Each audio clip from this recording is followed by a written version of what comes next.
Halo, perkenalkan nama saya Maliudi Sahara, mahasiswa jurusan Pendidikan Sejarah Universitas Sultan Ageng Tirtayasa semester 5. Pada video kali ini saya akan memenuhi salah satu tugas mata kuliah Sejarah Pergerakan Nasional Indonesia yang diampu oleh Bapak Arief Permana Putra MPD. Di video kali ini saya akan bercerita atau sedikit berbagi sedikit banget ilmu yang saya pelajari tentang salah satu sekolah yang menjadi cikal bakal sekolah kedokteran di Indonesia. Ada yang tahu? Kalau ada yang tahu boleh langsung tulis aja di bawah. Sekolah ini merupakan cikal bakal atau bisa dibilang nenek moyang dari sekolah kedokteran yang ada di Indonesia sekarang, apalagi kalau bukan Stovia. Jadi Stovia itu enggak tiba-tiba lahir menjadi sekolah kedokteran.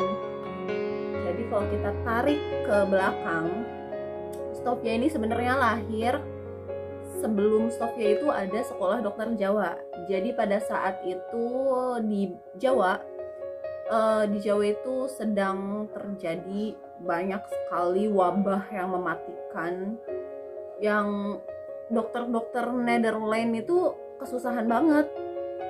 Terus pemerintah kolonial Belanda juga nggak mau gitu buat mendatangkan dokter dari Nederland karena pasti bakal dibayar mahal, dan mereka nggak mau. Si dokter Nederlandnya ini nggak mau kalau bersentuhan sama wabah kayak gitu, kayak mereka tuh jijik gitu. Terus pemerintah kolonial Belanda ini putar otak gimana caranya biar bisa menangani wabah ini tanpa harus mengeluarkan biaya yang banyak, dan itu solusinya adalah membuka sekolah dokter Jawa. Jadi kalau sekolah dokter Jawa itu lulusannya mungkin sekarang jadi mantri kali ya, bukan dokter tapi jadinya kayak mantri gitu, karena mereka itu enggak mempelajari kesehatan secara umum tapi lebih ke spesifik ke si wabah itunya sih. Jadi karena emang mereka ini benar-benar dilahirkan, disekolahkan dan dilahirkan untuk menangani wabah itu. Jadi ya memang fokusnya itu ke wabah itu gitu. Terus pas pemerintah kolonial Belanda mungkin mikir-mikir kali, kayaknya emang lebih murah biayanya kayak gini dibanding harus mendatangkan dokter dari Nederland. Akhirnya dibuatlah gitu, ditransformasikan sekolah dokter Jawa menjadi Stovia. Stovia ini sebetulnya menjadi angin segar ya buat pribumi, karena memang terdengar semacam politik etis atau politik balas budi, di mana warga pribumi ini diberi pendidikan, terus ya seperti itulah, dikasih pendidikan. Terus orang-orang pribumi yang pengen jadi dokter tuh kayak difasilitasi gitu seakan-akan, tapi sebetulnya dengan adanya Stovia ini tidak betul-betul angin segar. Banyak kebijakan Stovia yang terasa mencekik murid-muridnya, kayak misalnya Stovia itu merupakan sekolah boarding school selama 11 tahun. Jadi kalau sekarang tuh kayak dari SMP langsung S1 gitulah, S1 S2 pokoknya lulus dari Stovia udah siap gitu. Jadi emang dari kecil banget sampai gede banget gitu. Mereka boarding school, selama itu mereka pulangnya setahun sekali aja pas lebaran, dan mungkin itu menyiksa kali aja karena kita dari kecil pisah sama orang tua dalam waktu yang sangat lama. Itu pertama. Terus murid-murid Stovia ini orang pribumi, mereka nggak pakai seragamnya itu seragam daerah masing-masing, yang mana ini merupakan suatu bentuk diskriminasi ya antara guru-gurunya yang dari Nederland, yang mana mereka pakai baju rapi, pakai baju kemeja formal gitu. Bukan berarti baju daerah ini nggak rapi ya, maksud saya tuh jadinya itu beragam, yang dari Jawa pakai blankon, pakai kebaya, yang dari sana sini sana gitu.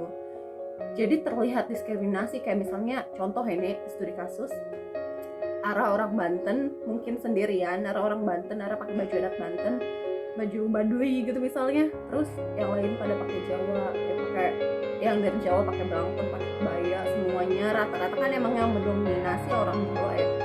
Jadi arah sendirian, gak ada temennya, jadi itu kayak dibuat apa ya, kasta sosial gitulah. Yang pertama antara si guru dan si murid, dan yang kedua itu antara murid dia gitu, kayak dibuat perpecahan. Tapi si murid yang berasal dari timur kan harusnya pakaian adat mereka, ya mereka punya kan pakaian adat, tapi mereka pakai kemeja. Salah satu faktornya itu karena, mungkin bukan salah satu faktor sih, memang faktornya itu karena ya lagi-lagi diskriminasi, karena orang timur itu sudah menganut agama yang mereka bawa, karena memang balik lagi ke visi misi datangnya bangsa Eropa ke Indonesia kan dengan membawa misi 3G, Gold, Glory, Gospel, dimana salah satunya yaitu untuk menyebarkan paham agama mereka. Nah, dan orang-orang timur yang sudah menganut agamanya ini seperti mendapat privilege dari pemerintah Belanda dan dari si sekolah Stovianya itu. Jadi mereka tuh pakai baju kemeja aja sama kayak guru-gurunya. Selain pakai baju adat, sebenarnya mereka juga punya seragam sekolah. Seragam sekolahnya itu putih, baju putih, celana putih. Jadi kayak bener-bener kayak murid, kayak keperawatan gitu. Kalau sekarang kayaknya emang cikal bakalnya dari situ deh, sejarahnya itu gimana pakai putih-putih. Terus selain itu juga murid-murid Stovia ini tanpa alas kaki ya. Mereka nggak pakai sendal, nggak pakai sepatu, beda sama guru-gurunya. Jadi kayak benar-benar tanpa alas kaki gitu. Tapi Stovia ini menjadi suatu tempat atau suatu wadah yang melahirkan banyak hal di Indonesia.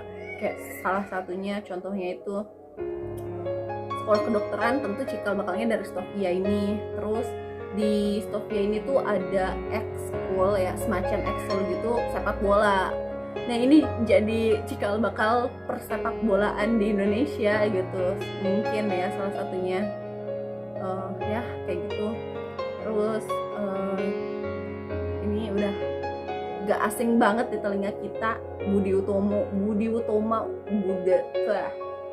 maaf ya teman-teman, Budi Utomo lahir di Stovia. Jadi Budi Utomo itu merupakan sebuah organisasi pergerakan nasional,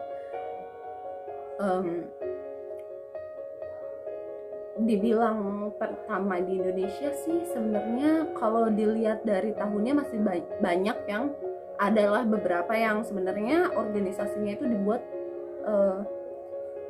jauh sebelum Budi Utomo lahir. Tapi entah ya kenapa Budi Utomo itu dibilang organisasi pertama di Nusantara, bahkan sampai dijadiin Hari Kebangkitan Nasional, yang mungkin pergerakan mereka ini cukup radikal dibanding organisasi yang lain ya. Entah ini masih pro kontra ya, kalian silahkan komen di bawah tentang pendapat kalian tentang kenapa sih Budi Utomo ini disebut-sebut sebagai organisasi pertama di Indonesia. Kenapa sebenarnya ada Sarekat Dagang Islam dan yang lain-lain. Terus ya itu, jadi Budi Utomo, jadi Stovia ini perannya besar banget dalam pergerakan nasional Indonesia karena lahirnya Budi Utomo itu. Nah si Stovia ini menjadi tempat, kan sudah saya bilang tadi kalau murid-murid Stovia ini boarding school, di mana mereka itu nginep, jadi ada asrama.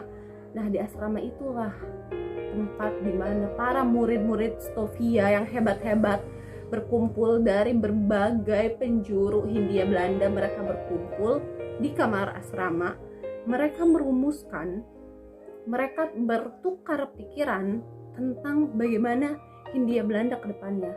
Maka dari situ lahirlah Budi Utomo. sebenarnya banyak banget yang harus, bukan harus sih, banyak banget pembahasan untuk Stovia ini. Sejarahnya itu cukup panjang banget, tapi Ara nggak di sini nggak bisa ngomong panjang-panjang karena sebetulnya video ini cuma dibolehin 3 menit doang dan ini udah 10 menit. Jadi mohon maaf ya, mungkin di lain waktu kalau ada kesempatan Ara bisa bikin konten video tentang sejarah-sejarah sih. Sebetulnya pengen, tapi ya mungkin belum ada kesempatannya aja. Semoga suatu saat nanti ada kesempatan dan kita bakal ngobrol-ngobrol lagi di lain kesempatan. Terima kasih, bye.